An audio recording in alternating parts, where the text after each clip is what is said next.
Russian and NATO military forces clashed in the Baltic region. The Baltic Sea has become the arena for simultaneous military maneuvers by Russia and the North Atlantic Alliance. Moscow was practicing missile strikes while the alliance was conducting its largest exercise this year. And Russia is now afraid that NATO is practicing a scenario of blockading Kaliningrad, so it decided to rattle its weapons there.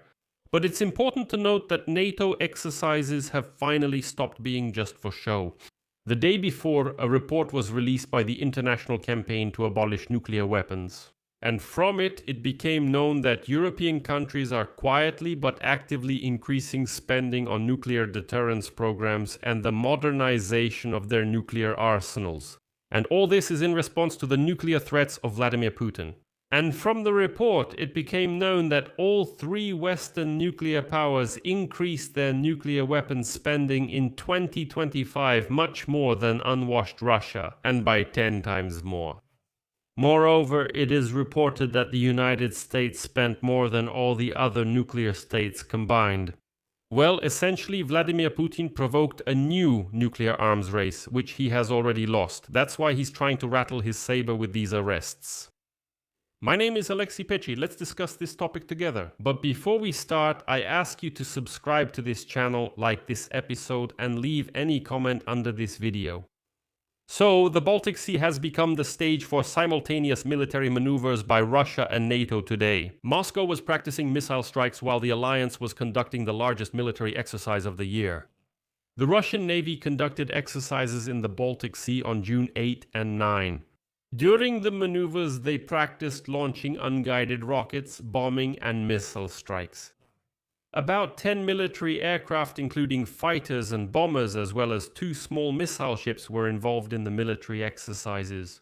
The maneuvers took place in the Kaliningrad region, which is a Russian exclave between Poland and Lithuania, where the headquarters of the Russian Federation's Baltic Fleet is located. And these exercises were conducted by the unwashed Russians specifically near Kaliningrad, not by accident. The fact is that at the same time, the NATO Baltops exercises are continuing in the Baltic Sea, which started on June 4 and will last until June 20.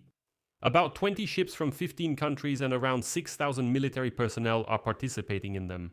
These exercises are considered the largest military exercises in the Baltic region this year. And that's when Russia really started to panic. On the eve of the NATO exercises, Lithuanian Foreign Minister Kęstutis Budrys stated that NATO is capable of neutralizing Russian military facilities in the Kaliningrad region just like that in an instant. The Lithuanian minister emphasized that the alliance must demonstrate to Moscow its readiness to overcome the Russian fortress in Kaliningrad and prevent the use of the missile and air defense systems stationed there against neighboring countries. And in response to this, Vladimir Putin began threatening Europe with war and stated that Russia has enough means to protect Kaliningrad from any attack. That's why they held these exercises on June 8 and 9. But Putin's threats no longer work. Constant threats from Moscow to strike European countries with nuclear weapons are prompting Europeans to actively increase spending on nuclear deterrence programs and arsenal modernization.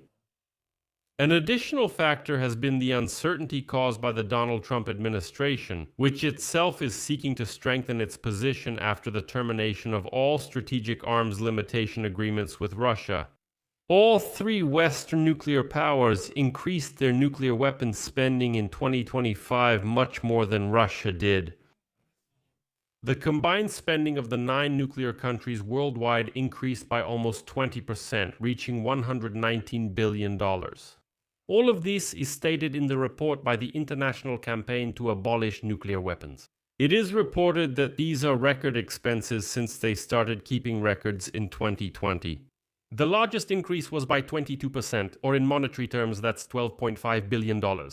Since 2020, Russia and the United States of America have increased their nuclear spending a total of almost $70 billion.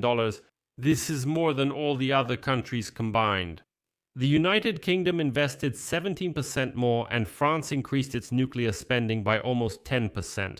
As a result, their combined spending is almost $90 billion, which is nearly 10 times higher than Russia's nuclear spending. They spent $9.5 billion. Russia, as noted by this international organization, spends its military budget primarily on aggression against Ukraine. And the annual growth of its spending on nuclear weapons, which is 6%, turned out to be less than that of all other countries in the world. As stated in the report, Russia's limited financial capabilities are compensated by, you know what, rhetoric and propaganda. And now it becomes obvious, clear, crystal clear. Why does the naked king Vladimir Putin constantly threaten everyone with nuclear weapons and launch his empty threats? Why does all his propaganda scream, let's strike Europe with nuclear weapons to intimidate them? The fact is that, according to the report, Putin approved updated principles of state policy on nuclear deterrence at the end of 2024. He expanded the possibility of using the nuclear arsenal in response to non-nuclear threats from other countries supported by nuclear powers. The point is that Putin fully understands that he can't handle the nuclear arms race he himself started. He just can't handle it.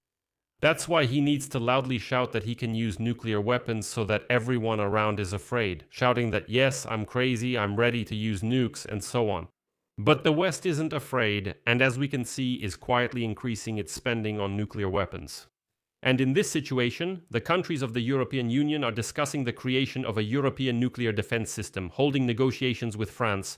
The President of France, Emmanuel Macron, announced changes to the nuclear strategy and a new stage in French deterrence at the beginning of March.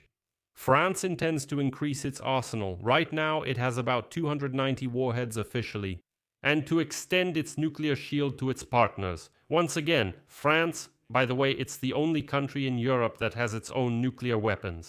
They say we will probably expand our arsenal after all, let there be more warheads. Macron then named Germany, Poland, Greece, the Netherlands, Belgium, Denmark, and Sweden. Cooperation with them will include joint exercises using nuclear weapons and the temporary deployment of French fighters with these nuclear weapons on their territory. The idea is that these planes with nuclear warheads will be constantly moving throughout Europe, so that it would be completely unclear where exactly the nuclear weapons are currently located and from where they could be launched. And as reasons for changing the strategy, Macron mentioned threats from Russia and China, as well as the change in US defense priorities. And besides, at the same time, the UK has 225 warheads. And now they are building 4 new nuclear submarines and developing a new warhead. So it's obvious that Europe is no longer just watching the threats from this savage Vladimir Putin. Europe is quietly strengthening its deterrent forces. And it has already become clear that Putin is losing the nuclear arms race, although he hopes that this will be his main lever of pressure on the West. But the West looked at this and thought, Putin is making nuclear threats. Well then, let's expand our own nuclear arsenal so that this bald abomination understands who it's dealing with. I'll leave it at that for now. Share your opinions and conclusions in the comments under this episode. Subscribe to the channel, hit the bell, and don't forget to like. If you want to support the work of this YouTube channel, you can do so financially by donating through the links and details in the description of this video. That's all for now. Take care of yourselves. Goodbye, everyone.